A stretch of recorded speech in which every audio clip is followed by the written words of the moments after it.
tu espacio favorito dedicado a la salud y bienestar, conocerás todo acerca del dolor lumbar gracias a la neurocirujana doctora Rostit Zanotti. De la mano de la ginecobstetra Génesis Cañizales, hablaremos de la importancia de los métodos anticonceptivos. Junto a Isnei Viloria, licenciada en bioanálisis, conversaremos sobre la importancia de la prueba de antígeno prostático en hombres. Y en compañía de la cardiólogo y especialista en ecografía, Daniela Castillo, hablaremos acerca de la prueba de ecoestrés con dobutamina. Así que no dejes de sintonizarnos y acompáñanos en esta hora saludable.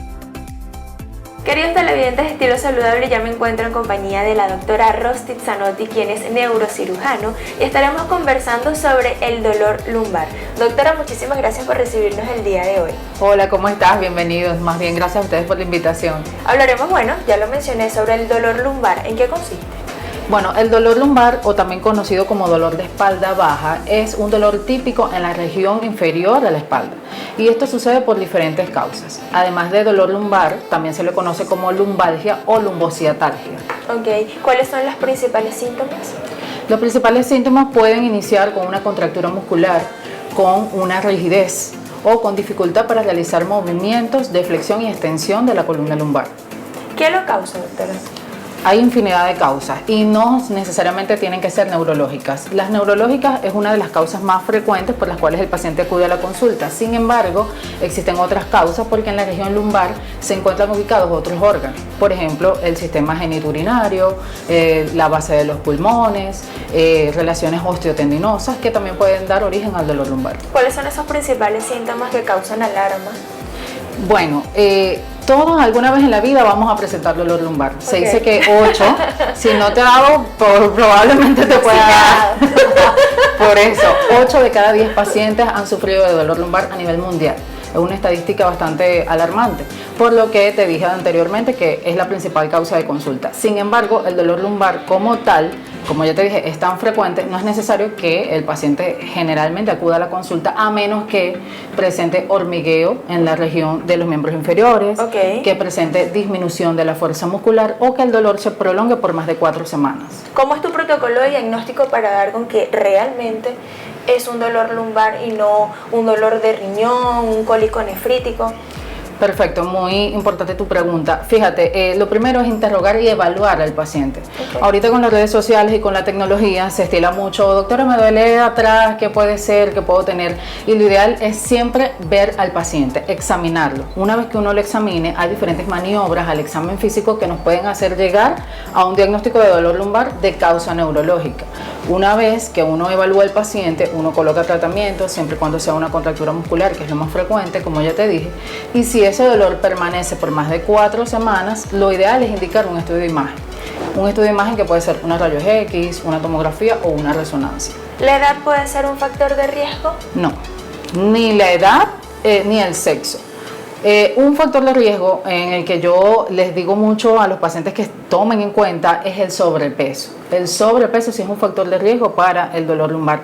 Eso sí puede afectar sea anciano, sea adulto, sea niño, sea adolescente. ¿Y estos mitos de la almohada, del colchón, también puede presentar estos tipos de síntomas? Mira, sí está relacionado. Hay pacientes, por supuesto, si tú vas a dormir en un colchón que tenga un resorte que te dispare hacia la columna toda la noche, obviamente vas a amanecer con dolor lumbar, ¿cierto?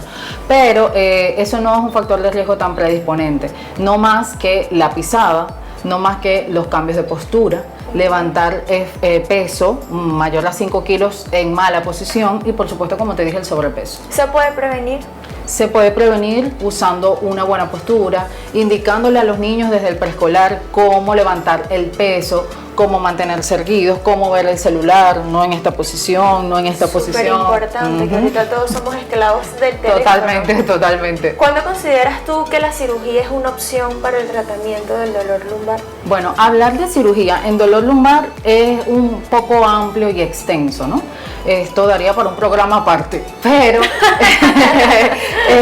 lo que sí creo es que existen muchas alternativas que pueden ser no quirúrgicas, por ejemplo, infiltraciones, bloqueos neurales que pueden ayudar a aliviar el dolor lumbar. Incluso en algunos pacientes los desaparece por completo y en otros pacientes pueden espaciarlo por un lapso de 3, 6 meses, un año. ¿Cuántos días o cuál es el tiempo en el que debe durar un dolor lumbar normal por alguna mala fuerza o una mala postura que no nos cause alarma y en el momento de que yo diga, no, ya esto está prolongado, debo ir al médico? Bueno, depende. Si no se automedican, porque la mayoría de los pacientes con dolor lumbar nos automedicamos, y me incluyo, aunque soy médico, pero me ha pasado también, un dolor lumbar por causa de una contractura muscular con tratamiento no debe exceder los 5 días. Ahora, si el dolor lumbar sin tratamiento se excede de las 4 semanas, es indispensable que vaya al médico. ¿En qué momento, doctora? O sea, si ya siente el dolor muy agudo o... Lo que pasa, sí, de entrada no es discutible que si tú tienes un dolor lumbar que te afecte, que te limite a hacer tus actividades cotidianas, vayas, porque el dolor lumbar tiene esa característica que produce mucho miedo.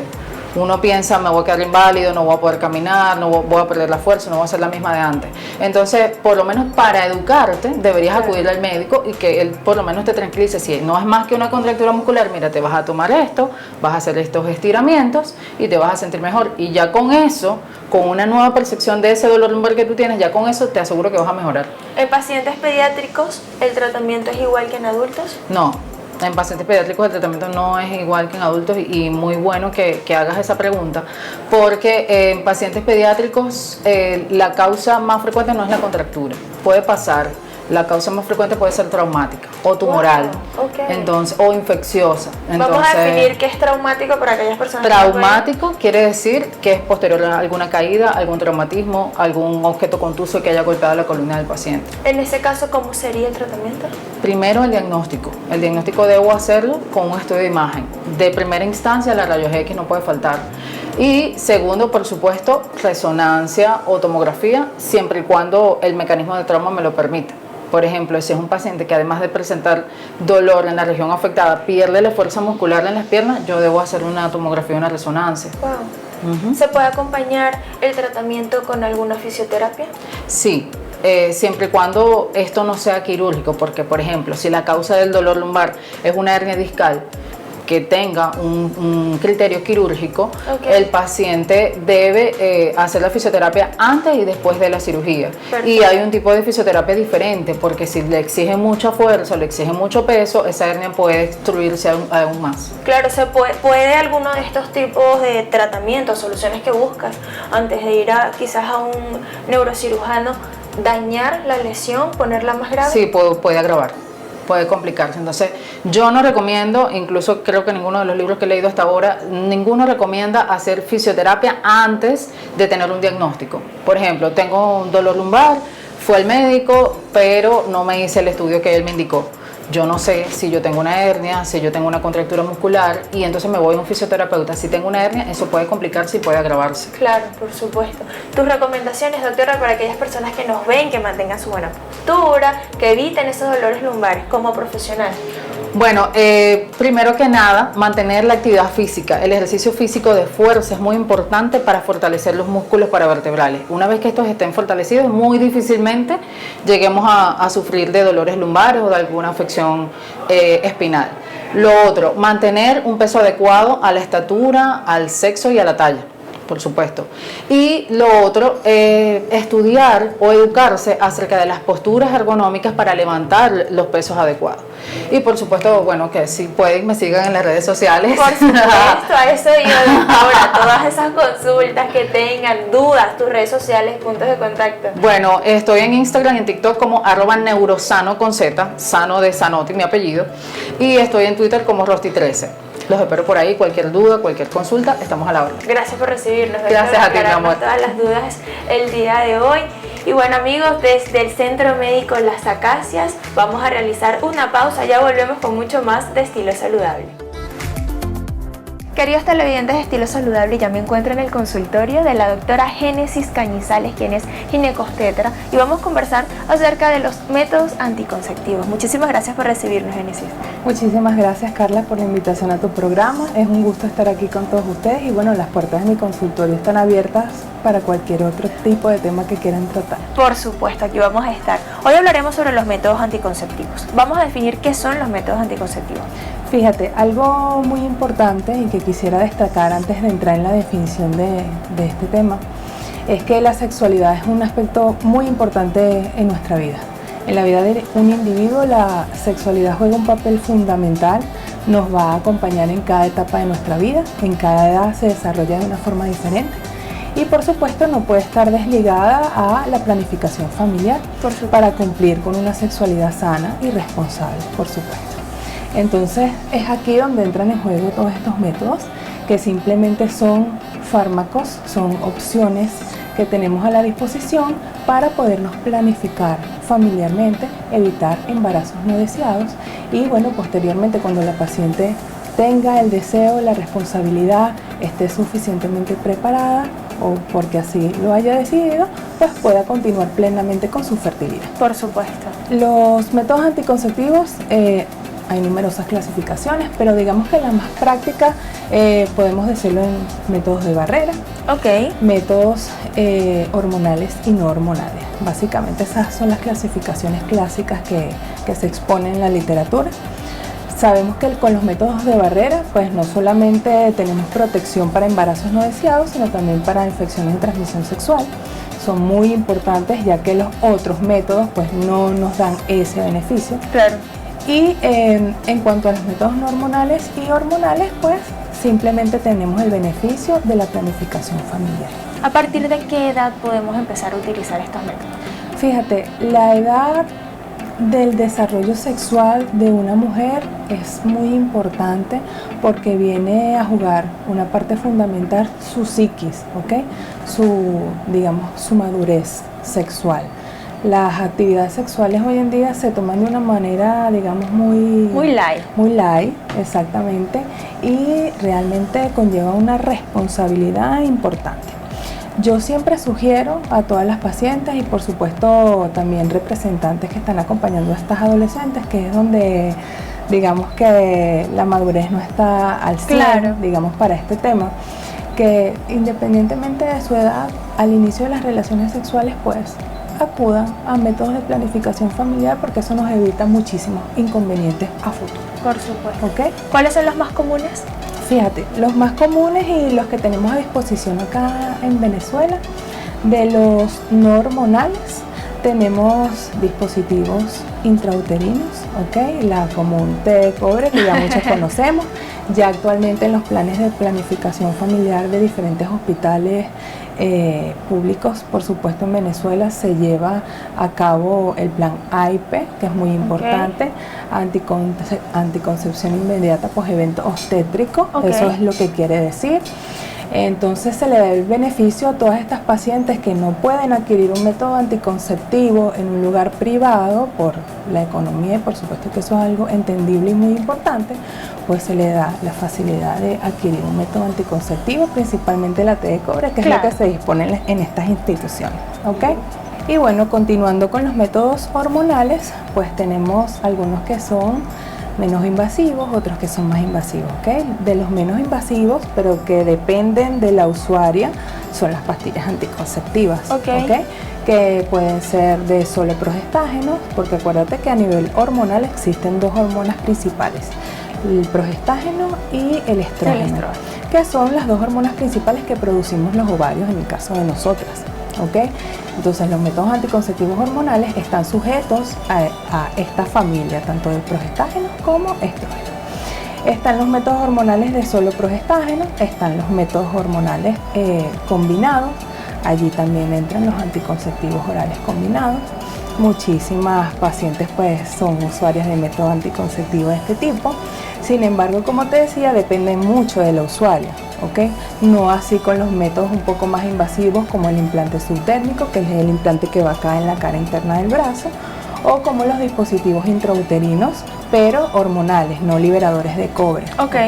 Liberan una cantidad pequeña de hormona diaria, que en este caso es el levonorgestrel, que es un, digamos, familiar de la progesterona, y realiza su efecto, su mecanismo de acción para aplanar el endometrio y así pues evitar embarazos no deseados. En cuanto al implante subdérmico, quizás muchas personas que están en casa y nos ven y lo tienen, saben que tienen irregularidades. ¿Es normal?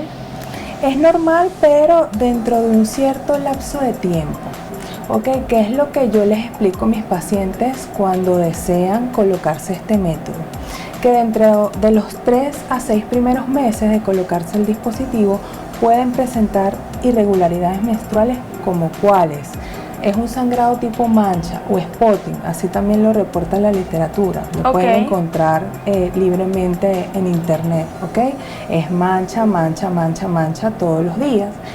Si bien es cierto que es un síntoma bastante molesto porque nadie se quiere colocar un método anticonceptivo para estar sangrando, pues es parte de los efectos que puede promover este tipo de anticonceptivo, y dentro de ese periodo de tiempo es normal.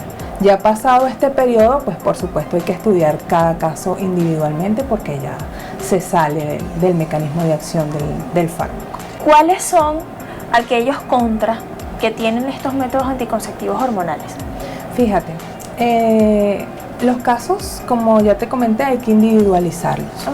¿Cómo se individualiza? ¿Cuál es la forma que tiene el médico y en conjunto con su paciente? Porque eso no es nada más algo que elige el especialista, sino es un trabajo en equipo, conjunto. Digamos en equipo. Primero, tenemos que tomar en cuenta las patologías de base que tenga la paciente. Para eso nosotros utilizamos mucho los criterios de elegibilidad de la OMS, de la Organización Mundial de la Salud. Esta ruedita que yo tengo acá, que te traje para mostrártela, es una serie de factores de riesgo o de patologías de base que puede tener cualquier paciente persona, de cualquier edad, Pero a veces existe la disyuntiva de, por ejemplo, si una paciente tiene una patología tiroidea grave, no sé, una tiroiditis de Hashimoto, por ejemplo, doctora, entonces yo puedo utilizar normalmente cualquiera de estos métodos hormonales. Entonces, ¿qué pasa? Uno en esta rueda busca la patología que tiene la paciente y sale aquí al lado todos los métodos anticonceptivos que existen. Entonces existen categorías, desde la 1 hasta la 4. Entonces, ¿cuál es la 1? Que se puede utilizar el método en cualquier circunstancia, independientemente de esa patología, no afecta para nada la utilización. Y el 4 es que no se debe utilizar bajo ningún concepto. Entonces, eso es muy importante. ¿Qué otra cosa tomamos en cuenta para nosotros indicar un método anticonceptivo? Bueno, digamos que de repente, aparte del beneficio de la planificación familiar, algún otro de forma accesoria que le podamos brindar a la paciente en ese momento. Por ejemplo, pacientes que tienen síndrome de ovario poliquístico.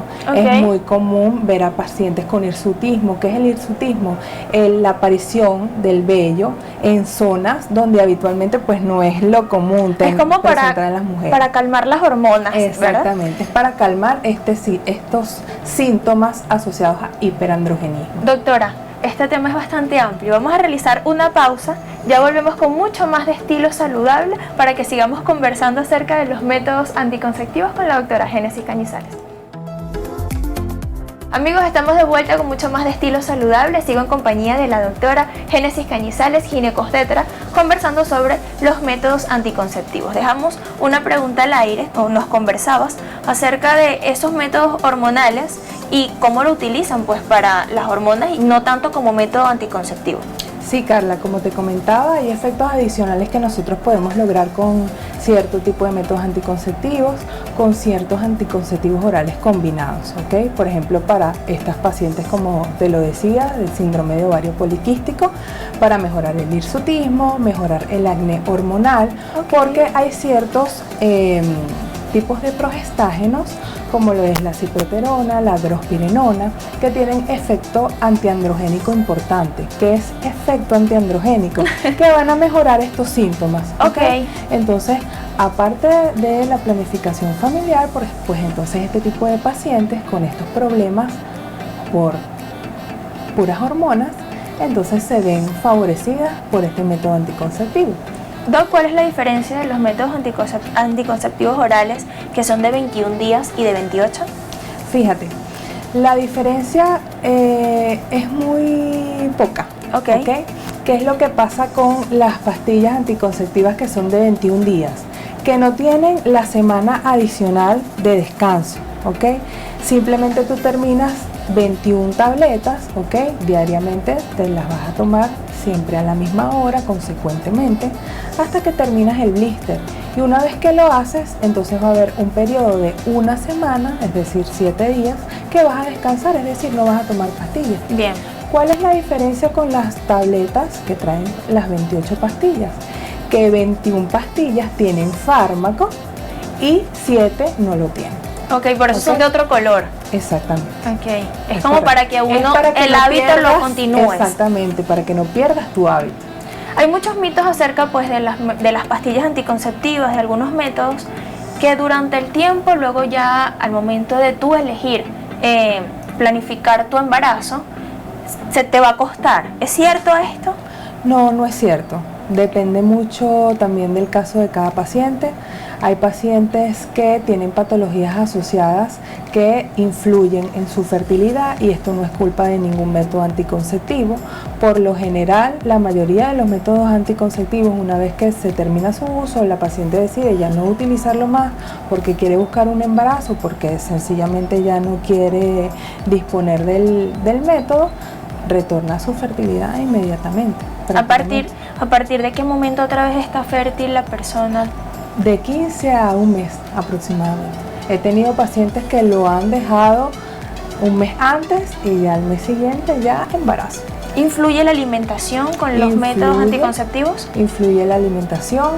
Hay métodos anticonceptivos que, digamos, disminuye su eficacia o efectividad si la paciente tiene sobrepeso o pacientes que llegan a tener obesidad.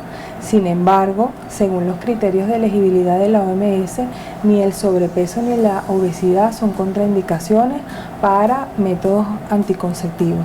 Se supone que todas las pacientes con sobrepeso o con obesidad pueden perfectamente mantener un implante subdérmico, por ejemplo. Sin embargo, la experiencia de ciertos especialistas, no quiero decir que esto sea lo que está escrito, claro. ¿okay?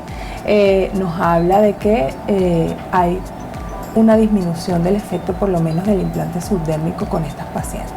No es que no lo puedan usar, se puede utilizar perfectamente, pero en la mayoría de las veces se recomienda que se cambie un año antes. Se le resta un año de vida al implante. O sea que no necesitamos de un perfil como tal que tenga que tener la paciente para cualquier tipo de método. Para nada. Con tal de que mantenga las indicaciones, si una paciente sana, no tenga patologías de base, nada de trombosis venosa, que es contraindicación también para anticonceptivos orales combinados, pero en general cualquier paciente sana puede optar para cualquier tipo de método anticonceptivo. Existen también unos que son reversibles e irreversibles, ¿Es ¿correcto? correcto? Hablemos sobre esto. Fíjate, los métodos reversibles son cualquiera de los que tenemos a disposición a nivel de fármacos. Pastillas anticonceptivas, parches, dispositivos intrauterinos, los métodos por supuesto de barrera, también tenemos té de cobre, tenemos inyectables, el anillo vaginal. Todos esos son métodos reversibles, absolutamente todos. ¿Cuáles son los métodos irreversibles? La esterilización quirúrgica. Es lo único. Es lo único irreversible. Sí, sí. ¿En qué momento se puede realizar este tipo de método o esta esterilización? Fíjate, la esterilización quirúrgica en la actualidad depende mucho del deseo de la paciente. Por ejemplo, hablo de mi experiencia como personal también de centros públicos, de mi querida Maternidad Concepción Palacios. La paciente simplemente debe manifestar el deseo de... fíjate que no es necesario ya tener una autorización de familiares, tener una autorización de la pareja, porque esto es un acto totalmente voluntario. Mientras la paciente no sea coaccionada a tal acción, puede realizarla perfectamente. Por supuesto, uno le da consejería. Claro. Porque uno no va a esterilizar, por ejemplo, a una paciente que tiene, no sé, 15 años, 16 años, eso sería algo absurdo. Pero si ya es una paciente madura, con su psiquis, que no tiene ningún tipo de inconveniente, como te digo, no hay ningún tipo de coacción, ya es una paciente que ha cumplido su paridad, pues se puede realizar perfectamente, simplemente ella manifestando. ¿Va a presentar algún cambio a nivel hormonal si toma este método? Para nada, puede seguir su vida normal. Su vida normal. Hay mitos de que no, que te vas a envejecer, de que no vas a estar igual. Sí. O hay mitos de que la regla ahora viene con alteraciones, ¿no, doctora? He visto muchos casos, doctora, es que después de que yo me esterilicé, la regla me viene así, ahora me duele. Esos son factores de otras circunstancias, pero no que están asociados a la esterilización. Que no es lo común. No. En cuanto a la eficacia de los métodos anticonceptivos. Fíjate, el método anticonceptivo que tiene mayor eficacia a nivel mundial es el implante subdérmico. Wow. ¿Okay? Realmente sí es un método que tiene muchos efectos adversos, pero es el que más efectivo es a nivel de todo el mundo. ¿Se puede quedar embarazada usando algún método anticonceptivo? Se puede quedar embarazada porque hay circunstancias que se deben cumplir o ciertos, digamos, parámetros que debe seguir la paciente para evitar que la efectividad disminuya. Por ejemplo, los fármacos que son dependientes de la usuaria, como la píldora anticonceptiva, pues depende de que sea una buena usuaria, claro, que sea una buena paciente, de que la toma sea consecuente todos los días a la misma hora, que no se retrase con las tomas, que no lo deje para después ni a deshoras. Eso influye mucho en la efectividad. Si se retrasa en una pastilla. Si se retrasa en una pastilla, lo conveniente es empatar las dosis, pero con la del día siguiente. Ahora, si ya tenemos más de un día de olvido, y ahí la efectividad. Ya no hay nada que hacer. Ya no hay nada que hacer. Responsabilidad, eso es lo que se quiere al momento pues de usar los métodos anticonceptivos. Doctora, muchísimas gracias por aclararnos muchísimas dudas que tuvimos el día de hoy. Gracias por abrirnos las puertas de tu consultorio, tus redes sociales y puntos de contacto. Me pueden encontrar en Instagram y en Facebook como Mundo Piso Uterino, y mi número de contacto 0424-260-0124. Gracias por recibirnos, doctora. Muchas gracias a ti. Nuestras redes sociales, @estilosaludable_piso canal, y no se despeguen, sigan en sintonía de nuestro programa. Amigos de Estilo Saludable, me encuentro en el Grupo Médico de las Acacias en compañía de la licenciada Isney Viloria, con quien vamos a hablar el día de hoy acerca de la importancia de realizarse el antígeno prostático en hombres. Muchísimas gracias por estar con nosotros, Isney. Gracias, bienvenida Carla por la invitación. Mi nombre es Isney Viloria, licenciada en bioanálisis, egresada de la Universidad de los Andes. Primero que nada, resaltar la importancia de nuestra profesión y de qué es el bioanálisis. El bioanálisis es una carrera de la rama de la salud que se encarga del estudio de seres humanos, animales, vegetales. En este caso trabajamos con humanos, y se realiza el estudio de las diferentes sustancias que se encuentran dentro del organismo. Somos pieza clave para el diagnóstico, tratamiento y prevención de las patologías y enfermedades. Formamos parte de un grupo multidisciplinario porque es un equipo, trabajamos de la mano con los médicos y siempre en pro de fomentar la prevención en el área de la salud. El Grupo Médico de las Acacias, en este caso el servicio de laboratorio, presta atención a la comunidad, a la población también que viene del Hospital Universitario de Caracas. Prestamos ese apoyo. ¿Qué papel juega el bioanalista entonces en la detección y en la realización del antígeno prostático? Bueno, el antígeno prostático es una prueba que se realiza para el despistaje. Existen varios tipos de pruebas, o sea, de métodos del antígeno prostático. En este caso, en pro del mes de la prevención del cáncer de próstata, se realizan jornadas para el despistaje.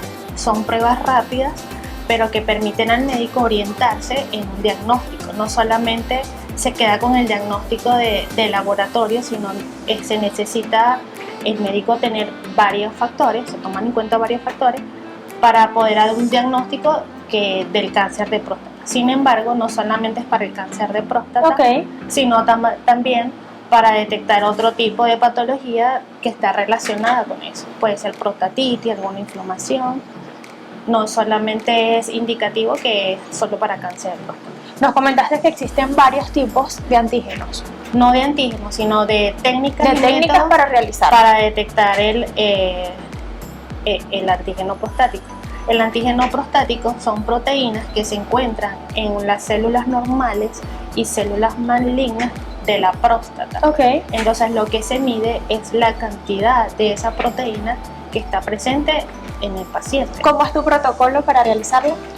El protocolo para realizar la prueba, bueno, el paciente debe estar en ayunas, no debe tener infección de orina. Es una prueba que no es invasiva, no es dolorosa, son simplemente una muestra de sangre. Ok.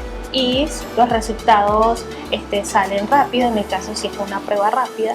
Si es el otro método que te comentaba, que había varios métodos, está el método cuantificado, entonces ya ese valor, ese tipo de estudio, sí le permite al médico ya tomar acciones para atender al paciente. ¿Cada cuánto tiempo deberían realizarse este tipo de examen? Debería ser, los hombres deberían hacerse esa prueba por lo menos una vez al año.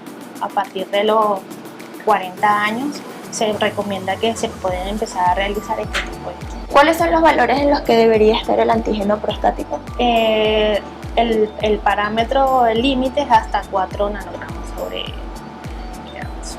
¿Y ustedes trabajan con el resultado? ¿Se lo das al urólogo? Y él en es el este que caso, el paciente se le da el resultado y se le recomienda ir al urólogo. Y ya el médico interpreta los resultados y toma acciones con el paciente. ¿Cuándo causa alarma un antígeno prostático? Ya algunos de los síntomas, quizás dificultad para orinar, dolor, ardor. Entonces, si siente dolor, el paciente empieza, bueno, me siento mal, ¿qué me puedo hacer? Primero recomendamos un examen de orina para descartar una infección y luego se le recomienda realizar eso. Igual eso, como te dije, el médico manda diferentes estudios para poder llegar a un diagnóstico.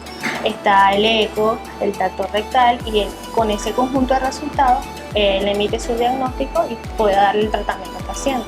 ¿Qué recomendaciones le das a aquellas personas que tienen miedo y que no saben cómo es el antígeno prostático? Bueno, para los hombres es difícil hacerse el antígeno prostático y mi recomendación es que pierdan el miedo, que se realicen su estudio anual porque el éxito de la salud está en la prevención.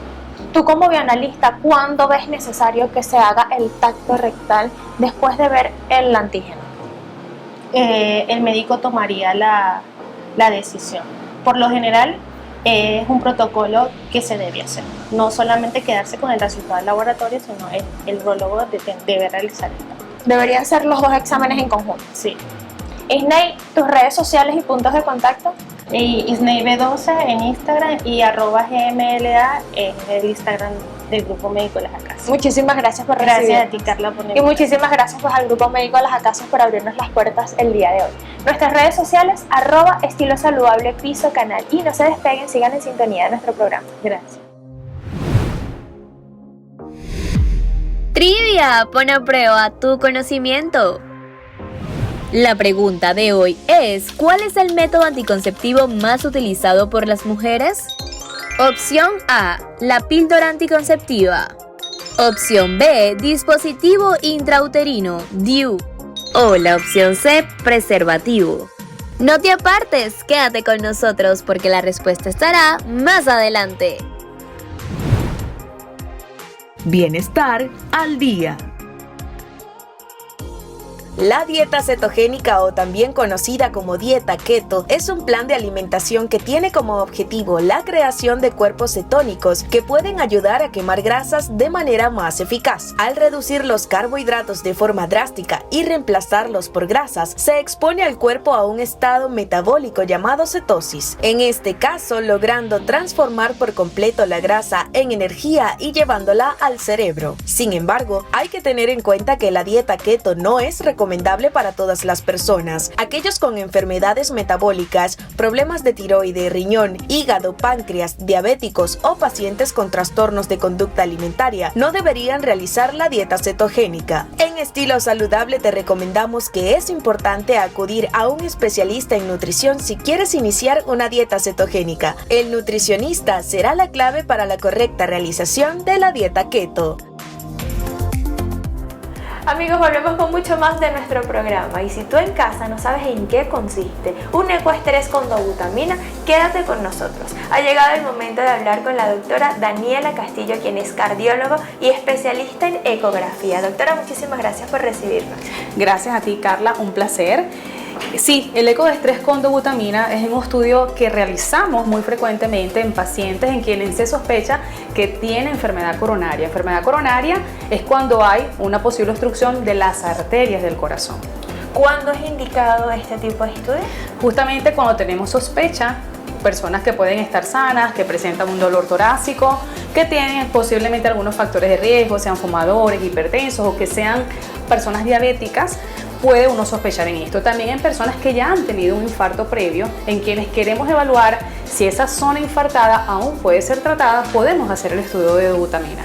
¿Tiene algún riesgo el paciente al momento de realizar este tipo de estudio? Yo siempre digo que en medicina todo tiene riesgo, incluso tomarse un acetaminofén puede caernos mal a todos. Entonces este estudio sí, porque la dobutamina, pero en menor riesgo, es decir, la dobutamina en general se utiliza para pacientes con insuficiencia cardíaca. En este caso lo que nos produce es un aumento de la frecuencia cardíaca y de la fuerza de contracción del corazón. De esa manera evaluamos si el corazón mejora toda esa fuerza, toda esa función, diciendo no necesito más tratamiento, estoy bien como resultado. Pero si el resultado nos muestra que hay alteración en esa fuerza de contracción del corazón, quiere decir entonces que ese paciente amerita ir a una revascularización, sea percutánea como un cateterismo cardíaco o quirúrgica como es la cirugía de corazón. ¿Cuál es la diferencia de este estudio con otro tipo de eco, doctora? Hay varios tipos de ecoestrés. Este es un farmacológico, hay otro que se hace con ejercicio, que sea con una banda, en una caminadora o en una bicicleta estática. Y el eco transtorácico normal, que no amerita nada. Esto se amerita una vía venosa, uno prepara al paciente y todo, entonces por eso es la diferencia con respecto a los otros estudios. A eso quería llegar. ¿Cómo es el procedimiento?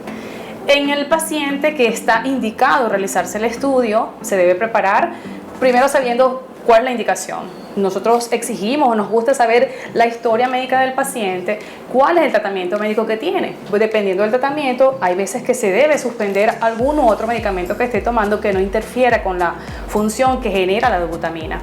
Entonces, una vez ya el paciente acá instalado, tomamos una vía venosa, lo hacemos con nuestra licenciada que tenemos aquí en la unidad, hacemos una evaluación basal del paciente con electro, con las tomas en el ecocardiograma, como lo estamos viendo acá, porque se hacen varias etapas. La evaluación basal es la evaluación inicial del paciente, sin nada de medicamento. Lo preparamos y evaluamos cómo está todo. De manera que si hay alguna contraindicación, al solamente ver con el eco sin pasar el medicamento, entonces podemos evaluar con el resto del estudio. ¿Existe alguna preparación previa? ¿El paciente tiene que venir, no sé, con alguna preparación antes del estudio? Sí la hay. Nosotros recomendamos, bueno, en algunos casos, dependiendo también de lo que indica el médico tratante, se suspenden algunos medicamentos que se llaman beta bloqueantes. Esos son los que terminan en LOL. Carvedilol, atenolol, bisoprolol, generalmente se suspenden 3 días antes del estudio. Otra cosa es que el paciente debería por lo menos estar sin comer algo fuerte, por lo menos 3 horas antes del estudio. En los hombres, cuando tienes mucho vello en el pecho, se recomienda que vengan rasurados para poder hacer el estudio. Realmente no es una operación tan importante, pero sí hay que tener en cuenta todos esos detalles para que el resultado sea el mejor. ¿Existe alguna diferencia entre la realización de este eco en mujeres y hombres? No, la realización es la misma. Y en el momento de que lo realizas, luego tiene algún momento de reposo, tiene que estar en casa. No, después de salir no. La dobutamina normalmente se elimina en unos 3 a 5 minutos después que uno ha terminado de pasar el medicamento. Nosotros lo vamos pasando progresivamente de acuerdo al protocolo establecido, hasta cierta dosis de acuerdo al peso del paciente. Una vez que terminamos todo el estudio, eso se elimina solo, 3 a 5 minutos y el paciente no va a tener ningún impedimento, sea de caminar, de sueño, alguna cosa. O sea, el paciente siempre pedimos que igual vengan acompañados, pero no van a tener ninguna contraindicación después de hacer alguna actividad. ¿Se realiza después que haces el procedimiento de cateterismo No. Pues sí y no. Ok. Generalmente lo hacemos antes, cuando sospechamos que el paciente tiene una enfermedad coronaria, o después de un infarto y sospechamos que todavía ese infarto puede estar molestando o que haya otras zonas que no han visto previamente, ¿no? entonces se realiza el estudio antes de ir a una revascularización. Después de eso, se puede realizar si el paciente vuelve a presentar algún síntoma que sea sugestivo de isquemia, o sea, de que sea sugestivo de que otra vez hay problemas en la irrigación del corazón. ¿Tiene alguna contraindicación? Sí, pacientes con arritmias graves no deberían hacerse este estudio porque la dobutamina es un proarrítmico, genera más arritmias todavía. También en pacientes que sean alérgicos, por supuesto, a este tipo de estudios, personas con trastornos neurológicos o mentales también, porque la sintomatología que puede presentar el paciente durante el estudio pueden no entenderla y eso puede obviamente llevar a que no se haga bien el estudio y obviamente en las personas que no desean hacer el estudio. Doctora, bueno, aquí tenemos a tu aparato estrella. ¿Tienes algún estudio para que nos muestres? Sí, bueno, este es un estudio que hicimos ya hace unas semanas. Entonces, en general el protocolo es es decir, hacemos una evaluación basal del paciente, que sería la primera imagen, luego las diferentes dosis en las que estamos evaluando. Hacemos una evaluación en la dosis media del medicamento, en el pico de la dosis y ya luego lo hacemos al final en recuperación. ¿Qué es lo que pasa? Que la dobutamina incrementa, como dije al principio, la fuerza de contracción y la frecuencia cardíaca. O sea, entonces es un efecto que llamamos inotrópico y cronotrópico positivo. Entonces vamos viendo cómo, en este caso ya es un paciente con una enfermedad previa, tiene un infarto, tiene una zona aquí que no se mueve tan bien como el resto, que no contrae adecuadamente, y al administrar el medicamento, pues esa zona mejora. Quiere decir que en este caso este paciente después de un infarto no necesita volver a un estudio de cateterismo para volver a tratar alguna arteria que pueda estar obstruida o la misma que haya presentado una nueva lesión. Entonces esto se evalúa, este es un corte o una proyección de 4 cámaras y normalmente nosotros lo hacemos en varias vistas, hacemos varias proyecciones justamente, esto es una proyección de 2 cámaras, justamente para evaluar todas las áreas del corazón, ¿ok? Entonces, esta es una proyección de 3 cámaras y la última proyección generalmente que hacemos es una proyección de eje corto, donde evaluamos el corazón redondito y eso nos permite también seguir evaluando. ¿Cómo es el abordaje de este eco? El abordaje del estudio es transtorácico, no es otra manera, o sea, hay un estudio transesofágico y bueno, hay otras cosas con eso, pero esto se hace a través del tórax, no hay que hacer ningún tipo de invasión. O sea que no duele. Lo que puede doler es la aguja. Más nada. El momento de agarrar la vía, algunos pacientes son más sensibles que otros y eso puede doler, pero lo demás no debería doler. Si aparecen síntomas como dolor en el pecho, presión, ya son sugestivos, indican de que hay un problema en el corazón. O sea, de que son indicativos ya de una enfermedad isquémica, ¿ok? Pero no debería doler. En pacientes que son cardiópatas y son infantiles, ¿se le puede realizar este? Es muy... Mira, yo creo que un 0% de probabilidades que un niño tenga una enfermedad coronaria. Yo puedo decir que no porque medicina 2 más 2 no es 4, pero en caso que haya que hacerlo habría, pero no es lo común, no se haría, o sea, no es lo común, nunca yo lo he realizado y no lo he leído que posiblemente existan casos, pero no los he tocado. Doctora, muchísimas gracias por aclararnos todas estas dudas el día de hoy, por abrirnos tu consultorio aquí en el Grupo Médico Las Acacias. ¿Tus redes sociales y puntos de contacto? Muchísimas gracias, estoy en Instagram como doctora Dani Castillo. Espero verlos por allí, alguna información más, si tienen dudas con respecto a esto o algún otro estudio, pues estoy a la orden. Por supuesto, y aquí en el Grupo Médico Las Acacias tenemos excelentes profesionales. Amigos, lamentablemente llegamos al final de nuestro programa. Recuerda seguirnos a través de las redes sociales @estilosaludable_canal y a través de mi cuenta personal @carlitablanco. Los espero el próximo miércoles a las 9 de la mañana, acá en su espacio de salud favorito, Estilo Saludable. Chao, chao. Trivia, pon a prueba tu conocimiento. Y llegó el momento de conocer la respuesta correcta, y es la opción A. La píldora anticonceptiva es uno de los métodos más populares y ampliamente utilizados por las mujeres en todo el mundo debido a su facilidad de uso y efectividad. Esta pastilla utiliza hormonas que detienen la ovulación de manera segura. Si no hay ovulación, no habrá un óvulo que el esperma pueda fertilizar y por eso el embarazo no ocurre. Estilo Saludable te recuerda considerar todas las opciones disponibles y elegir el método anticonceptivo que mejor se adapte a tus necesidades y estilo de vida. Recuerda que hay una vida responsable también en salud.